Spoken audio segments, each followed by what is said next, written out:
Last time chairman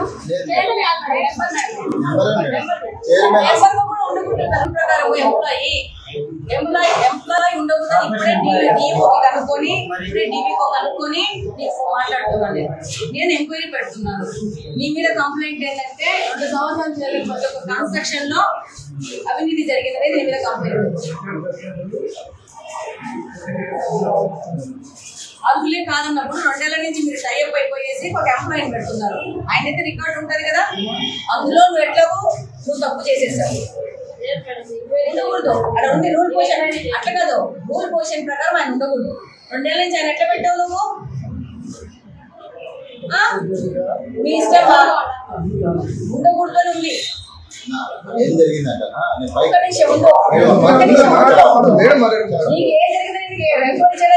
దగ్గర వివరించడానికి రాలేదు. ఒక గవర్నమెంట్ ఎంప్లాయీ ఉండకూడదు కమిటీలో అంటే రూల్ ఏంటో నాకు చెప్పింది. నేను వెళ్ళిపోయింది మేడం. నీకు చెప్పడం చెప్పకపోవడం కాదు, నువ్వు ఉండకూడదు. నీకు ఎంక్వైరీ జరుగుతుంది, ఇల్లు మీద ఎంక్వైరీ జరుగుతుంది. ఎలా కూర్చుంటావు? ఎలా ఉంటావు?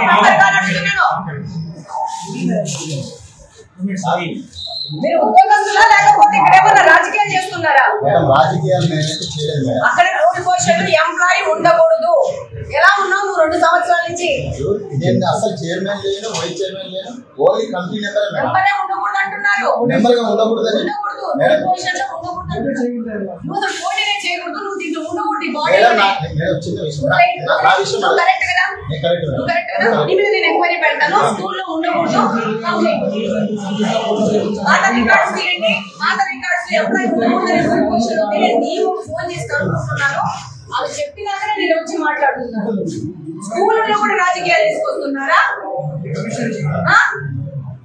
ఇంకొక వ్యక్తి పోటీ చేస్తానని అన్నాక ఆయనకు అవకాశం ఇవ్వకుండా మీరు ఎలా యునానిమస్ గా ఎన్నుకుంటారు? అందరూ ఉన్నారు మేడం. ఆ విషయం సరే, ఎంక్వైరీ పెడుతున్నాను. ఓకే, మాట్లాడతాము. ఇక్కడ జరిగిన కన్స్ట్రక్షన్ సంబంధించిన వ్యవహారాల్లో కూడా విజిలెన్స్ కి చెప్తాము ఏమేమి మిస్మేనేజ్మెంట్ జరిగింది అనేది. దీని మీద దాదాపు 1 నెల నుంచి కంప్లైంట్ ఉంది. వచ్చిన డబ్బులని డ్రా చేసుకొని అవినీతి చేస్తున్నారనేది మీ మీద కంప్లైంట్. స్కూళ్ళలో ఎందుకు చేస్తారు ఇట్లా? పిల్లలు స్కూళ్ళలో కూడా తిన్న మొదలు పెడతారా మీరు? 9 మంది ఇలా వాళ్ళ మేడం, నలుగురే నా వాళ్ళు. అంటే నాకు 9 ఓట్లు కాదమ్మా, అట్లా కాదు. ఆ వాళ్ళల్లో ఒక్కొక్కరిని ఎంక్వైరీ చేయడంలో వాళ్ళ క్లాస్ కి అవకాశం ఇవ్వండి. అవకాశం కూడా మీరే నెంబర్ కూడా మీరే పికప్ చేసుకుంటారా? మరి పెట్టండి, రీఎలక్షన్ పెట్టండి. రీఎలక్షన్ పెట్టండి. క్యాన్సిల్ చేసేసేయండి బోర్డు అంతా. క్యాన్సిల్ చేసేసి రీఎలక్షన్ పెట్టండి.